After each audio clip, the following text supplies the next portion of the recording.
మన ప్రభు అయిన యేసుక్రీస్తు నామములో కూడి వచ్చిన ప్రతి ఒక్కరికి వందనాలు తెలుపుకుంటూ,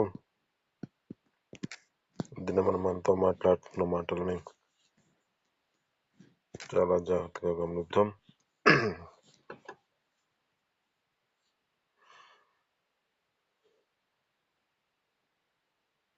దేవుని యొక్క మాటల్లో మొదటి సమూయేలు గ్రంథం 23వ అధ్యాయము 25వ అధ్యాయము 3వ వచనం మనం చదువుకున్నాం.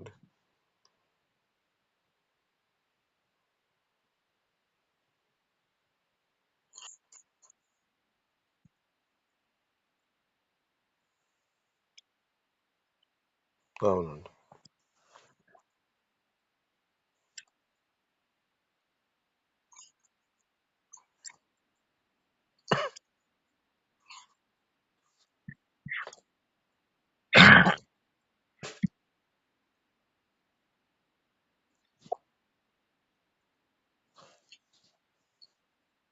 చాలండి. ఇక్కడున్న మాటలు బట్టి చాలండి.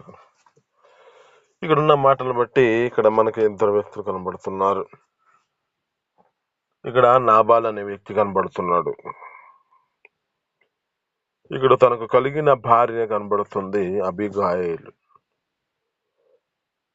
ఈమె చక్కనదై రూపసి అయి ఉంటుంది అని చెబుతూ ఉంది లేఖనం. ఇతని జీవితం ఏమో మోటితనము, మోటి గుణం. అయితే ఇక్కడ ఈ యొక్క వ్యక్తిని జ్ఞాపకం చేసుకుంటే ఇతడు ఐశ్వర్యవంతుడు, బాగానే తనకు ధనము, తనకు కలిగినవి చాలా ఉన్నాయి, కాపరిగా ఉన్నాయి. అతనికి ఆ గొర్రెలు అన్ని అతని జీవితంలో చాలా సమృద్ధిగా ఉంది. అయితే ఒక దినాన జ్ఞాపకం చేసుకుంటే వీరి యొక్క కుటుంబానికి, వీరికి కలిగిన ఆ యొక్క సమస్తానికి ఈ యొక్క దావీదు గారి ఆ యొక్క స్థితిని బట్టి అక్కడున్న ఆ ప్రాంతము చుట్టూ తన పనివారు, ఈ కాపరులుగా ఉన్న ఈ యొక్క గొర్రెలను కాసుకుంటూ ఆ చుట్టుపక్కల వారు ఉన్నారంట. అయితే ఇక్కడ ఉన్న మాటలను జ్ఞాపకం చేసుకుంటే వీరున్న అంత సమయంలో ఎలాంటివి వారికి అపాయకరమైన పరిస్థితులు కలగలేదంట. ఈ యొక్క నాబాలు గారి యొక్క కలిగిన ఈ గొర్రెలకే కానీ, వారున్న కాపరుల యొక్క పరిస్థితులు బట్టి ఆ కాపరులకే కానీ ఎవరికి ఏ హాని జరగకుండా అవన్నీ కాపాడబడుతున్నాయి అంట.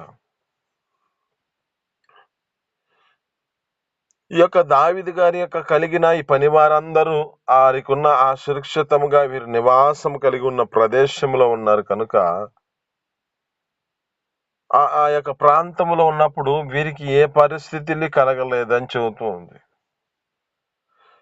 అయితే ఈ యొక్క దావీదు గారి యొక్క జీవితంలో జ్ఞాపకం చేసుకుంటే వీరికి కొరత కొదువుగా ఆహారం తినడానికి ఏమీ లేకుండా పోయింది. ఈ పరిస్థితిని బట్టి జ్ఞాపకం చేసుకుంటే అక్కడ ఈ యొక్క వ్యక్తి అక్కడ ఆ గొర్రెలకు ఆ చర్మమును కత్తిరించుటకై వీరు ఆ ప్రాంతంలో ఉన్నవారు కనుక ఆ ప్రదేశమునకు వచ్చి ఉన్న పరిస్థితిని బట్టి వారికి కొరత కొదువుగా ఉన్న పరిస్థితిని జ్ఞాపకం చేసుకుని వీరు ఏం చేస్తున్నారంటే ఈ యొక్క పని వారిని దావీదు గారు ఆ యొక్క నాబాల్ దగ్గరకు పంపిస్తున్నాడు. ఎప్పుడైతే నాబాల్ దగ్గరకు పంపిస్తున్నాడో ఈ నాబాల్ అంటున్నాడు, ఏమంటున్నాడంటే దావీదు ఎవరో నాకు తెలియదు, తన యజమాని విడిచిపెట్టి పరిగెత్తిన వ్యక్తి ఎవరో నాకు తెలియదు అంటూ తన జీవితంలో అతనిని తునీకరిస్తూ ఉన్నాడు. ఇక్కడ ఈ తునీకరమును బట్టి జ్ఞాపకం చేసుకుంటే తనలో ఉన్న ఒక పనివాడు గమనించి ఇతడు హేళనగా మాట్లాడుతున్న స్థితిని జ్ఞాపకం చేసుకుని ఆ నాబాల్ దగ్గర ఉన్న పనివారు జ్ఞాపకం చేసుకుని తన యొక్క భార్య అయిన స్త్రీకి, ఈ యొక్క అబీగయీలుకి భార్యకి తెలియజేస్తున్నాడు, అమ్మా ఈ యొక్క మీ యొక్క భర్త, నీ యజమానుడు ఈ యొక్క దావీదు గారు ప్రాంతంలో తనకి ఆహారం కోసం పంపించాడమ్మా. ఆహారం కోసం వ్యక్తి పంపించినప్పుడు ఈ యొక్క వ్యక్తి హేళనగా మాట్లాడుతున్నాడు. అప్పుడు ఆమెతో చెబుతున్నాడు, అమ్మ వారు ఉన్నంత సేపు మనకి ఏ హాని జరగకుండా చుట్టూ మనకి కాపుదాలుగా వాళ్ళు కనపడ్డారమ్మా అని ఈ యొక్క వ్యక్తి సాక్ష్యం చెబుతున్నాడు అక్కడ తన స్త్రీకి, ఆ యొక్క రాణి అయిన ఆ యొక్క వ్యక్తిగా ఐశ్వర్యవంతుని యొక్క భార్యగా పిలువబడుతున్న అబిగాయిలకి. అయితే ఇక్కడ ఉన్న పరిస్థితిని జ్ఞాపకం చేసుకుంటే ఏం కలిగింది, ఏ పరిస్థితిలోకి వచ్చారు అని మన జీవితాల్లో జ్ఞాపకం చేసుకుంటే, ఈ యొక్క పని వారితో ఏ విధంగా మాట్లాడిన స్థితిని జ్ఞాపకం చేసుకుంటూ ఆ యొక్క పనివారు దావీదు దగ్గరకు రాగా బహురౌద్రుడై ఇక సిద్ధపడుతున్నాడు ఒక వారిని హతము చేయాలని. ఇక సిద్ధమై బయలుదేరుతున్న సమయం ఇది. ఎప్పుడైతే ఈ యొక్క పనివాడు ఆ యొక్క వ్యక్తికి తెలియజేసి చెబుతున్న మాటను బట్టి, ఆ స్త్రీ ఆ అభిగాలికి చెబుతూ ఉన్న మాటను బట్టి, ఆమెతో మాట్లాడిన మాటను బట్టి, అమ్మా ఆయన ఈ విధంగా సిద్ధపాటు కలుగుతూ ఉన్నాడు, మీ యొక్క భర్తని చంపడానికి సిద్ధమై బయలుదేరుతున్నాడు అని చెబుతూ ఉన్నాడు. ఎప్పుడైతే ఈ మాట చెబుతూ ఉండగానే తన పనివారిని పిలుచుకొని ఒక గాడిద మీద తనకు కావలసిన ఆహారాలన్నిటిని తీసుకెళ్లి పంపిస్తూ ఉంది ముందుగా. ఈవిని పంపించినాక మరలా ఆమె కూడా బయలుదేరి వస్తుంది ఈమెను ఎదుర్కొనుటకు దావీదు గారిని.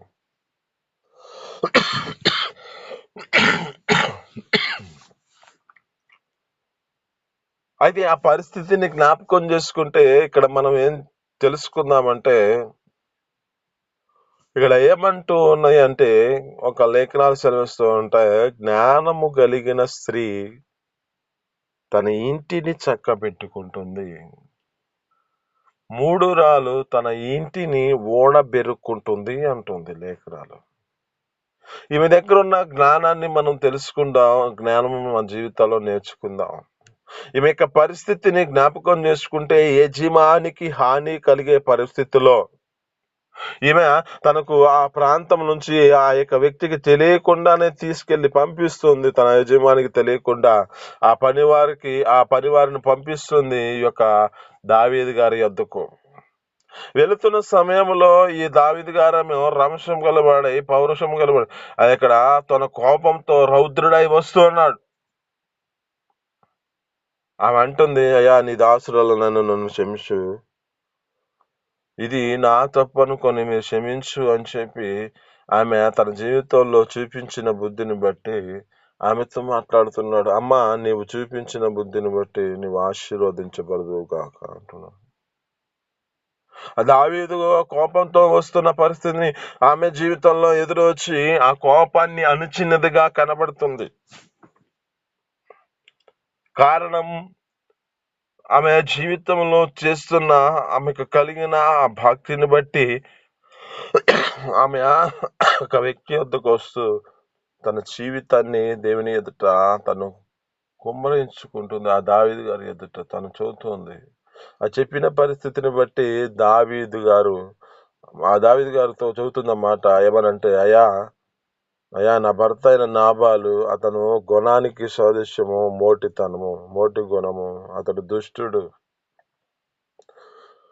అయ్యా ఆ యొక్క వ్యక్తి మాట్లాడిన మాటలు బట్టి నన్ను అయ్యా నాదనుకొని ఎంచి నువ్వు క్షమించయ్యా అని చెప్పి అమ్మ ఎత్తుకుంటుంది. వేడుకున్న దాన్ని బట్టి దావీదు గారు ఆ యొక్క పరిస్థితిని జ్ఞాపకం చేసుకుని ఆయన చంపకుండా తనకు కలిగిన వాటిని సిద్ధపరిచిన వాటిని తీసుకుని వెళ్ళిపోయిన వాడిగా కనబడుతున్నాడు.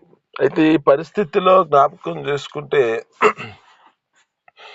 అబిగాయిలు యొక్క ద్వారా తన భర్త అయిన నాబాలు కాపాడబడ్డాడు. అయితే ఇతడు ఆ దినములో మత్తుడుగా ఉన్న పరిస్థితులను బట్టి తర్వాత ఆ మత్తు దిగిపోయిన తర్వాత ఇతనికి తెలియజేస్తున్న మాట ఏమిటంటే, ఈ యొక్క సమాచారం ఎప్పుడైతే చెప్పగా ఇతను తన యొక్క గుండె రాతి వల్లే బిగుసుకుపోయి చనిపోయిన వాడిగా కనబడుతున్నాడు. మరి కానీ ఇక చనిపోయిన పరిస్థితిలో ఈమె జీవితం ఏ పరిస్థితికి ఉన్నది అంటే, ఈమె తన జీవితంలో ఒంటరిగా తన జీవితాన్ని గడిపే పరిస్థితి. కానీ దేవుని యొక్క ఉద్దేశపూర్వకంగా ఆ యొక్క వ్యక్తి కనికరించి, దావీదు గారు కనికరించి ఆమెని ఒక భార్యగా స్వీకరించుకున్నట్లుగా కనపడుతుంది. ఇక్కడ ఈ యొక్క జీవితంలో జ్ఞాపకం చేసుకుంటే ఈమె బుద్ధి కలిగి తన యొక్క ఆ యొక్క జ్ఞానము కలిగి తన యొక్క ఆ యొక్క భర్తను కాపాడింది. కానీ అతని జీవితంలో చేసిన మోటితనమును బట్టి, అతను చేసిన అవిధేయతను బట్టి తను మరణించడానికే కలిగిన కారణం అయిపోతుంది. అతను చేసే పరిస్థితిని బట్టి. కానీ ఆమె ద్వారా కాపాడబడిన స్థితి అయినను తన జీవితంలో చేసిన అవిధేయత తనకు మరణానికి దారితీసేసింది. కానీ ఈమె చూపించిన బుద్ధిని బట్టి, ఈమె యొక్క స్థితిని బట్టి ఏ మాత్రము ఈమెని దేవుడు విడిచిపెట్టకుండా మరలా తన జీవితంలో ఒక చక్కని మార్గాన్ని చూపించినట్లుగా కనబడుతుంది. ఈ దినమున మాతో మాట్లాడుతున్న మాటలను బట్టి ప్రత్యేకమైన మాటలు మనం జ్ఞాపకం చేసుకుందాం. ఈమె యొక్క జీవితం ఆలోచన కలిగిన స్త్రీ ఈమె. ఇంకా మనం జ్ఞాపకం చేసుకుంటే రూతు గారు యొక్క జీవితాన్ని గుర్తు చేసుకుంటే ఈమె యొక్క స్థితి ఎలాంటిది అంటే, ఒక మోయాబి అనే ప్రాంతంలో నివాసము కలిగిన వ్యక్తులు. ఈ మోయాబి అంటే జ్ఞాపకం చేసుకుంటే ఈ యొక్క మోయాబి మూల పురుషులు ఎవరంటే, ఆ యొక్క పరిస్థితిని జ్ఞాపకం చేసుకుంటే ఇది పాపములో నుంచి వచ్చిన వంశంగా కనబడుతుంది. ఎవరి ద్వారా పాపములో కలిగిన పరిస్థితుల ద్వారా ఎవరు సిద్ధపరచబడ్డారు అంటే, ఈ యొక్క లోతు గారి జ్ఞాపకం చేసుకుంటే, లోతు గారు తన జీవితంలో మత్తుడై ఉన్న పరిస్థితిలో తనకు మత్తు నుంచి తనకు ఆ యొక్క కలిగిన కుమార్తెలు అతనితో పాపం చేసే పరిస్థితిని తీసుకొచ్చుకొని ఈ విధంగా నడిపించబడిన దాన్ని బట్టి వీళ్ళలో మూల పురుషుడుగా మోయాబీ వాళ్ళు పుట్టారు. ఈ మోయాబి యొక్క అంశము పాపము చేత ఈ యొక్క స్థితిలో ఏర్పరచబడిన వారు. కానీ ఇక్కడ నుంచి ఒక ప్రత్యేకమైన జీవితాన్ని కలిగి ఉన్న వ్యక్తిగా కనబడుతుంది ఈ యొక్క రూతు. ఈ రూతు గారి యొక్క జీవితంలో జ్ఞాపకం చేసుకుంటే ఒక ప్రత్యేకమైన స్థితి, ఒక ప్రత్యేకమైన జీవితం ఈమె జీవితంలో కనబడుతుంది. ఏమిటి అంటే, ఈమెను జ్ఞాపకం చేసుకుంటే ఆ యొక్క నయోమి అనే ప్రాంతం, ఆ యొక్క నయోమి అనే యొక్క వ్యక్తి అక్కడ ప్రదేశానికి వచ్చి వీరిలో ఈ యొక్క మోయాబీ స్త్రీలను తన యొక్క కుమారులకు వివాహం చేసింది. ఈమె ఒక ప్రాంతం నుంచి వచ్చి కరువు చేత మోయాబి ప్రాంతానికి వెళ్ళి ఆ ప్రాంతంలో ఈ మోయాబిరాలైన ఇద్దరు వ్యక్తులను తన యొక్క కుమారులకి వివాహం చేసింది. వివాహం చేసిన వారిలో ఈ యొక్క వ్యక్తి కూడా రూతు గారు కూడా ఉన్నారు. అయితే ఈ యొక్క రూతు గారి యొక్క జీవితంలో మనం జ్ఞాపకం చేసుకుంటే ఈమె యొక్క హృదయం ఎలాంటిదంటే స్థిరమైన మనసు కలిగిన స్త్రీగా కనపడుతుంది. ఇక్కడ ఈమె యొక్క జీవితంలో జ్ఞాపకం చేసుకుంటే ఎప్పుడైతే తనకు కలిగిన పెనిమిటి కోల్పోయాడు నయోమి యొక్క జీవితంలో, ఎప్పుడైతే ఈ నయోమి యొక్క జీవితంలో తనకు కలిగిన పెనిమిట, తనకు కలిగిన కుమారులు కూడా కోల్పోయిన పరిస్థితి కనబడుతుంది. ఎప్పుడైతే వీరు కోల్పోయిన పరిస్థితి కనబడుతుందో ఆమె యొక్క జీవితంలో ఆలోచిస్తుంది, అమ్మా మీరు ఇంక మీ ఇంటికి వెళ్ళిపోండి, పుట్టింటికి వెళ్ళిపోండి, మీరు యవ్వన వయస్సులో ఉన్నారు, మీ జీవితాల్లో మరలా వివాహం చేసుకొని మీ జీవితాలను సంతోషం చేత నింపబడవచ్చు అని చెప్పి వారిని పంపిస్తున్న పరిస్థితి కనపడుతుంది.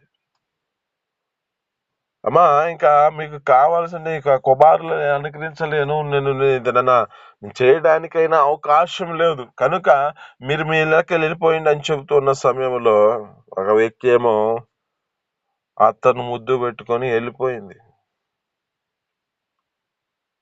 కానీ ఇక్కడ ఒక స్త్రీ ఏమో తన జీవితంలో జ్ఞాపకం చేసుకుంటే ఆ యొక్క స్త్రీ అత్తగారిని వెంబడించినదిగా కనబడుతుంది. అంటే ఒక స్థిరమైన మనసు చేత నింపబడినది. ఆ స్త్రీ అంటుంది, ఏమని అంటుందంటే, అయ్యా అమ్మ, నువ్వు ఎక్కడుంటే నేను అక్కడ ఉంటానమ్మా. నువ్వు ఏడ మృతి పొందితే నువ్వు అక్కడే మృతి పొందుతాను. నీ జనమే నా జనము, నీ దేవుడే నా దేవుడు అని ఆ యొక్క వ్యక్తి ఆ స్త్రీని వెంబడించిన వ్యక్తిగా కనబడుతుంది ఋతు గారు. అంటే ఏమో ఒక స్థిరమైన మనసు కలిగి ఆ యొక్క దేవుని యొక్క సన్నిధిలో నిలకడగలిగిన ఆ యొక్క అత్తగారి ఎదుట నిలకడ కలిగిన స్థితి కనబడుతుంది. అంటే ఈ యొక్క దేవుడిని ఎరిగి ఆ దేవుని యొక్క సన్నిధిలో ఈ దేవుని మీద ఆధారపడిన నీ దేవుడే నా దేవుడు అంటే ఏ దేవుడిని వెంబడిస్తుందో ఆ దేవుడిని కలిగి ఆమె జీవితంలో నడిపించబడింది. అయితే ఆమె జీవితంలో కోల్పోయిన పరిస్థితి, పెనిమిటి కోల్పోయిన పరిస్థితిలో నడిపించబడుతున్నా ఆమె జీవితంలో జ్ఞాపకం చేసుకుంటే గొప్ప సాక్ష్యం ఉంది ఆమెకి. మా నీ సత్ప్రవర్తన, నీ యొక్క వెనకటి ప్రవర్తన సత్ప్రవర్తన కంటే ఇప్పుడు మరి ఎక్కువగా ఉన్నదని చూస్తుంది. అక్కడ ఉన్న మాటలను జ్ఞాపకం చేసుకుంటే ఆమె జీవితంలో ఒక మోయాబి అనే ప్రాంతంలో వచ్చిన ఆ పాపములో నుంచి వచ్చిన తన జీవితంలో పాపం అంటకుండా తన జీవితాన్ని కాపాడుకుంటున్న స్థితి కనబడుతుంది. తన జీవితంలో ఆ విధమైన స్థితిలో నడిపించబడింది కనుకనే దేవుడు మరి తగిన సమయంలో మరలా తన యొక్క జీవితంలో ఒక గొప్ప కార్యాన్ని జరిగించాడు. ఆమె స్థితిని బట్టి, ఇతరుల నీతో మాట్లాడుతున్న మాటలు బట్టి దేవుని యొక్క మాటలను మనం ఆత్మీయత అర్థంలోనికి మనం తీసుకుందాం. మన ఆత్మ సంబంధంగా మన జీవితాలను కట్టుకుందాం. ఇక్కడ ఒక స్త్రీ ఏమో తన జీవితంలో ఆలోచన కలిగి ఆ స్త్రీ తన జీవితంలో తన యొక్క జీవితాన్ని నడిపించుకుంది కనుక తగిన సమయంలో తన జీవితాన్ని దేవుడు కాపాడాడు. ఈ యొక్క స్త్రీ ఏమో తన జీవితంలో ఒక స్థిరమైన మనసు కలిగి తన జీవితంలో స్థిర నివాసము చేత తన అత్తని వెంబడిస్తూ తన జీవితాన్ని గడుపుకుంది కనుకనే తన యొక్క జీవితంలో ఒక గొప్ప కార్యాన్ని జరిగించగలగడానికి కారణమైంది. తన యొక్క స్థితిని జ్ఞాపకం చేసుకుంటే ఒక గొప్ప సాక్ష్యం ఎలాంటిదంటే, నీవు సురక్షితముగా ఉండినట్లుగా ఆ యెహోవా యొక్క రెక్కల నీడకి నువ్వు వచ్చి ఉన్నావు కనుక నీ జీవితంలో సంపూర్ణమైన బహుమానము పొందుకుంటావు. ఆమేన్, హల్లెలూయా. ఆ సంపూర్ణమైన బహుమానం పొందుకోవాలంటే మన జీవితంలో కూడా ఒక స్థిరమైన మనసు దేవుని ఎదుట మనం కలిగి ఉండాలి. ఎన్ని పరిస్థితులు వచ్చినా, ఏ పరిస్థితుల్లో మన జీవితాల్లో కోల్పోయిన పరిస్థితులే బాధకరమైన, వేదనకరమైన పరిస్థితులు ఉంటాయి. కానీ ఆ దేవుని యొక్క ప్రేమ నుంచి మనం వెడలిపోకూడదు, విడిచిపెట్టిపోకూడదు. ఆ దేవుడిని మనం కలిగి జీవించగలిగితే దేవుడు తగిన సమయంలో మన జీవితాలలో మేలులతో తృప్తిపరచగలిగిన దేవుడు మన దేవుడు. ఆమేన్, హల్లెలూయా. కనుక మన జీవితాల్లో ఏ స్థితిలో నడిపించబడ్డావు, నీ యొక్క పరిస్థితి ఎలా ఉందో, నీ జీవితంలో ఏ విధమైన జీవితాన్ని కలిగి నడిపించుకుంటున్నావో, నీ యొక్క హృదయమును స్థిరమైన మనసు చేత నింపుకొని ఆ దేవుని యొక్క సన్నిధిలో కొనసాగించబడుతున్నావా, లేక వేదన కలిగిన పరిస్థితిలో ఆ దేవుడిని విడిచిపెట్టే పరిస్థితి ఉందా? ఒక నయోమి యొక్క ఆ యొక్క నయోమిని రూతు వెంబడించినట్లుగా నీ జీవితంలో ఆ దేవుడిని విడిచిపెట్టకుండా నీ బాధలోని వేదనకరమైన స్థితిలో ఆ దేవుడిని నువ్వు వెంబడిస్తే చాలు, దేవుడు తగిన సమయంలో నీ జీవితంలో చేయవలసిన సంపూర్ణమైన బహుమానం ఇవ్వడానికి దేవుడు సిద్ధంగా ఉన్నాడు. అబిగాలి యొక్క జీవితంలో ఏ విధమైన స్థితిలో నడిపించబడి ఆలోచన కలిగి తన జీవితంలో తన భర్తను కాపాడింది, కానీ అవి యొక్క పరిస్థితిని బట్టి ఆయన చేసిన దోషం బట్టి ఆయన మరణించాడు, కానీ ఇక్కడ ఆమె జీవితంలో ఒక గొప్ప కార్యం జరిగించబడింది. ఇది మనతో మాట్లాడుతున్న మాటను బట్టి మన యొక్క జీవితాలలో ఆత్మీయత స్థితిలో ఈ లోకానుసారమైన వివాహం కాదు, కానీ ఆత్మ సంబంధమైన వివాహం చేత, అంటే మన ప్రభు అయిన యేసు క్రీస్తు మన ఎదుటికి వచ్చిన సమయంలో ఆయన ద్వారా మన జీవితాలు సిద్ధపాటు కలిగి ఉండి ఆ పవిత్రమైన పరిశుద్ధమైన జీవితంతో ఆ స్థిరమైన మనసుతో ఆ యొక్క ఆలోచన కలిగిన మన జీవితాల్లో నడిపించబడుతూ బుద్ధి కలిగి నడిపించబడితే దేవుడు తగిన సమయంలో ఏ విధంగా, అంటే ఆ మత్తయి సువార్త 25వ అధ్యాయంలో ఏ విధంగా బుద్ధి కలిగిన స్త్రీలను ఏ విధంగా తన జీవితంలో వివాహం చేసుకున్నట్టు వారిని తీసుకొని పోతున్నాడు, ఆ విధమైన స్థితిలో మన జీవితాల్లో కూడా సిద్ధపాటు కలిగి ఆయన యొక్క సన్నిధిలోనికి మనం బుద్ధి కలిగిన వారిగా మన జీవితాలు నడిపించుకుంటూ ఆ నిత్య పరలోక రాజ్యానికి మన జీవితాల్లో కూడా మనం సిద్ధపాటు కలిగి ఆ యొక్క ప్రదేశానికి వెళ్ళటానికి కారణమవుతుంది. ఎందుకంటే లోకములో అనేక మంది జీవితాలు తునీకరించబడుతున్నారు. వారి జీవితాలను బట్టి, వారు ఆ యొక్క పరిస్థితిని బట్టి వారు వేదనకరమైన స్థితిలోనికి వెళుతున్నారు. ఆ దేవుని తునీకరించిన దాన్ని బట్టి వారు ఏ పరిస్థితిలోకి వెళ్ళిపోతున్నారో మనకు కనపడుతున్నాయి. బుద్ధి లేని జీవితాలు ఏ విధమైన స్థితిలో నడిపించబడ్డాయో, బుద్ధి కలిగిన వారి జీవితాలు ఏ విధంగా నడుచుకున్నారో మనకు కనపడుతుంది. వారి సిద్ధలలో నూనె తీసుకొని వారి జీవితాలు పరిశుద్ధమైన జీవితంతో నడిపించుకుంటూ ఆ పరిశుద్ధాత్మ యొక్క జీవితంలో హృదయాలను నింపుకొని కొనసాగించబడి తమ జీవితాలు నడిపించుకున్నారు. కనుకనే ఆ పెళ్లి కుమారుడిగా సిద్ధపాటై ప్రభు అయిన యేసుక్రీస్తు వచ్చిన సమయంలో కూడా ఆయనతో పాటు మన జీవితాలు ఆత్మ సంబంధంగా మన వివాహ కార్యమును దేవుడు ఆ గొప్ప కార్యం జరిగించి ఆయనతో మనల్ని దేవుడు కొనిపోబడును గాక. ఈ మాటలు మీ వినికిడిలో దీవించి ఫలించును గాక. చిన్ని ప్రార్థన. పరిశుద్ధుడా, జీవాధిపతి, ఆశ్చర్యకర మహోన్నతులను స్తోత్రాలు తండ్రి. మీ అపారమైన ప్రేమ చేత అయ్యా నా తండ్రి ఉదయకాలం మాట్లాడిన మాటను బట్టి నీ స్తోత్రాలు తండ్రి. అభిగాయలు మేము తెలియజేశారు. అభిగాయలు నా తండ్రి ఆలోచన కలిగిన స్త్రీ తమ జీవితాల్లో నా తండ్రి ఒక వేదనకరమైన పరిస్థితి వచ్చింది, కానీ నా తండ్రి మీరు మరలా తన జీవితంలో ఒక గొప్ప కార్యం జరిగించారు. నా తండ్రి కృప చూపించండి. నా తండ్రి నీ సన్నిధిలో సహాయం చేయండి. నాకు స్తోత్రాలు.